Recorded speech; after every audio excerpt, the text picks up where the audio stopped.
Have you ever wondered, deep inside each of us, are there hidden corners that even we don't know about? Latent psychological traits, sometimes compelling our actions. In strange ways, today, we will explore the dark side of the mind to 8 characteristics you might not realize you possess. Let's start with moral licensing. You've just done something good and suddenly feel you have the right to do something less good afterwards. It's as if we have a goodwill bank account in our minds. And when we do good, we deposit money, only to withdraw it when we want to do something less desirable. Next is the urge to control, also known as the drive to master the puppet. There are people who constantly seek to subtly manipulate others to achieve their goals. They might exploit the opponent's weaknesses, or skillfully create situations for things to unfold as they wish. Have you ever been the controller or the puppet in such situations? It's surprising how our brains can get a kind of high from gossiping, especially negative stories about others. This activates reward centers in the brain, similar to when we enjoy other pleasurable activities. Someone else's shameful moment can, in turn,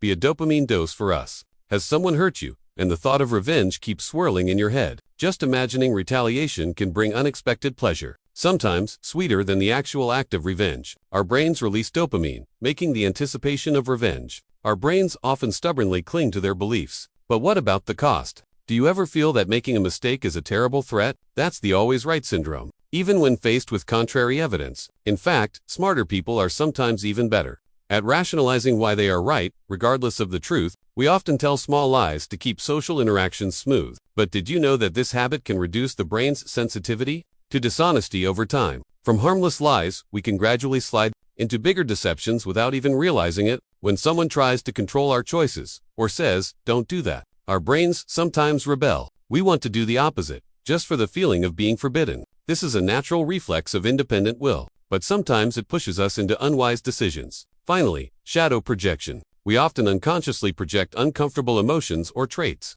of ourselves onto others. Interestingly, the things that bother us most about others are often the very things we dislike about ourselves. It's a mirror reflecting for us to look inward. Recognizing these traits is not to condemn, but to understand ourselves better and how we interact with the world. Only by confronting our dark side can we truly grow and develop. Look within and discover your true self. Recognizing these traits is the first step. But the question is, what will we do with them? Are we stuck with these dark sides forever? Or is there a way to transform them? Modern psychology and neuroscience have shown that our brains have an incredible capacity for adaptation. We can change how we react, think, and even feel. Let's delve deeper into each trait and discover practical strategies to master our minds. Recapping moral licensing, the feeling we are allowed to do wrong after doing right. But why does this mechanism exist?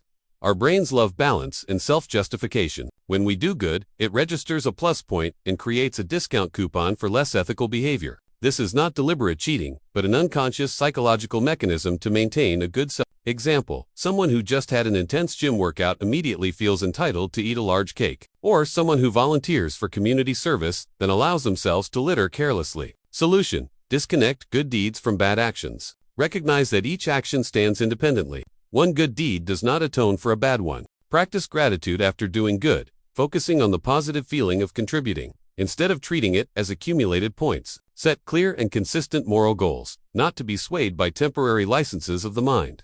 The urge to control often stems from deep insecurity or the belief that only they can do things best. It manifests through manipulating emotions, information, or even others' choices. A boss always interfering with every detail of employees' work, even when delegating. A friend always wanting to decide everything in the group, from dining locations to leisure activities. This can harm relationships and hinder others' growth. Solution: learn to trust. Identify the source of your fear of losing control. Where does it come from?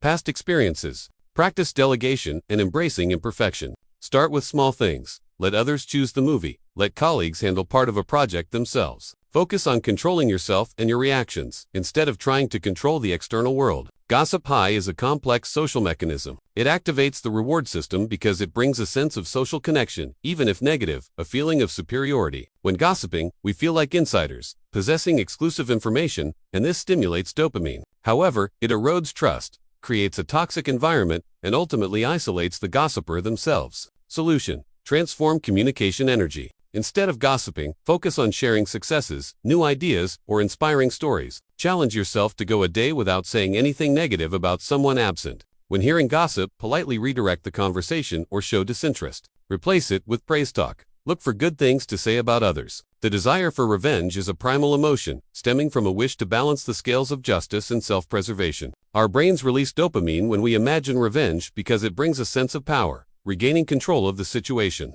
This is a temporary stress relief mechanism, a placebo of justice. But in reality, revenge often doesn't bring the expected satisfaction and can plunge us deeper into negativity. It can lead to unintended consequences, from broken relationships to legal issues. Recognize anger and pain, allowing yourself to feel them without immediate action. Seek constructive ways to resolve issues, dialogue, mediation, legal channels. Forgiveness is not about condoning wrongdoing, but about freeing yourself from the burden of hatred. This syndrome often stems from a fear of judgment or identifying one's self-worth with being always right. The brain has a confirmation bias mechanism that prioritizes information confirming existing beliefs. People with this syndrome often struggle to listen, argue aggressively, or avoid contrary evidence. Solution: develop a growth mindset. Learn to accept that mistakes are opportunities to learn, not personal failures. Practice active listening, trying to understand others' perspectives without judgment. Ask open-ended questions instead of making assertions. For example, what do you think about this? Instead of I think this is right, detach your ego from opinions. Opinions can be wrong, but that doesn't make you less valuable. Harmless lies may seem small, but they create a slippery slope for our morality. Studies show that each small lie reduces activity in the amygdala, the brain region associated with guilt. This makes us feel less uncomfortable when lying next time, easily sliding into bigger deceptions. It erodes trust from others and self. Solution: practice radical honesty, but with discretion. Instead of lying, find ways to tell the truth skillfully, or choose silence if not necessary to speak. Ask yourself, is this lie truly necessary? What are the consequences of telling the truth versus lying? Start with the smallest lies. Practice honesty even in the most trivial matters. Recognize that trust is the foundation of all healthy relationships. Psychological reactance is our natural instinct when we feel our autonomy is threatened. When forbidden, the brain activates a desire to restore freedom, sometimes by doing the opposite. Example: a do not step on the grass sign might make some people more inclined to step on it. Or a manager saying, you must complete this, instead of can you complete this. Although a protective mechanism, it can lead to impulsive and self-damaging decisions. Solution: recognize and reframe choices. When feeling forbidden, pause. Ask yourself, do I truly want to do this, or is it just a rebellious reaction? Give yourself the right to choose, even if it aligns with what others want. Focus on the intention behind the advice request instead of just reacting to the phrasing. Use choice language for yourself. I choose to do this because, instead of I have to do this. Shadow projection is a psychological defense mechanism where we attribute our unacceptable traits to others. This is an unconscious way to avoid confronting aspects of ourselves that we find shameful or undesirable. Example: a very impatient person constantly criticizes others for being slow or laggard. A jealous person frequently assumes others are envious of them. This hinders self-awareness and distorts relationships. Solution: practice self-reflection and acceptance. When you feel particularly bothered by a trait in someone else, stop and ask, does this reflect an aspect of myself I haven't accepted? Keep an emotional journal, exploring your strong reactions. Seek a trusted friend or psychological professional for discussion and objective feedback. Accepting your shadows is not condoning them, but understanding them to integrate and transform. This is the tendency to believe we are less likely to experience negative events than others. Example: accidents won't happen to me. I'll never get that illness. This can lead to complacency and inadequate preparation for risks. Solution: maintain a realistic perspective. Ask yourself, what's the worst-case scenario, and what can I do to mitigate that risk? It's the illusion of one's own competence,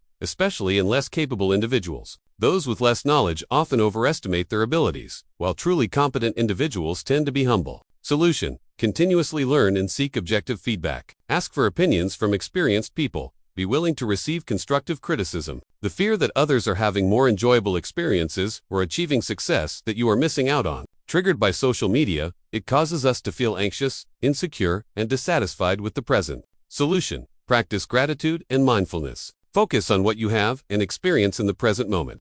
Limit social media use. The tendency to overly rely on the first piece of information, the anchor when making a decision. Example: the first price quoted in a negotiation will strongly influence subsequent proposals. This can lead to erroneous or suboptimal decisions. Solution: always seek multiple sources of information and perspectives. Don't rush with initial impressions. Actively seek other reference points before making judgments. Our brains tend to pay attention to, remember, and be more affected by negative experiences than positive ones. This is due to a primal survival mechanism, helping us identify threats. But in modern life, it can lead to anxiety, pessimism, and missed joy. Solution: practice gratitude and conscious positive thinking. Each day, write down at least 3 good things that happened. Focus on the positives, no matter how small. The tendency for one outstanding positive trait of a person to influence how we perceive all their other traits. Example: an attractive person is often presumed to be smarter, kinder, and more talented. This can lead to inaccurate assessments of a person's true abilities or character. Solution: evaluate each aspect independently. Try to set aside initial impressions and focus on actual evidence for each trait. Unlike overt narcissism, this type manifests more subtly. They still have a grandiose sense of self but express it through hypersensitivity to criticism, false humility, or feeling like a victim. They seek admiration indirectly, often complaining or manipulating emotions. Solution: deep self-awareness and seeking professional help. Acknowledge your need for recognition and seek validation from healthy sources. The tendency to act in one's self-interest based on incentives, even when it's not the best choice. Example: a salesperson only recommends the product with the highest commission, regardless of whether it suits you. Solution: always question the motive. When someone offers advice or a proposal, ask yourself, what's in it for them if I do this? Recognizing these traits is just the beginning. The real journey is learning to confront and transform them. Step 1. Self-observation. Spend time each day listening to your thoughts and emotions. Keep a mood journal, noting down times when you recognize yourself exhibiting one of these traits. Observe without judgment, like a scientist studying themselves. Step 2. Acceptance. Don't blame yourself for having dark sides. They are part of being human. Acceptance is not approval, but acknowledging their existence to begin change. Step 3. Challenge and replace. When you recognize a negative trait emerging, actively challenge it. Example: if you're about to gossip, ask yourself, what positive thing can I say about this person? Or if you feel the need to control, try letting go and trusting others. Step 4. Consistent practice.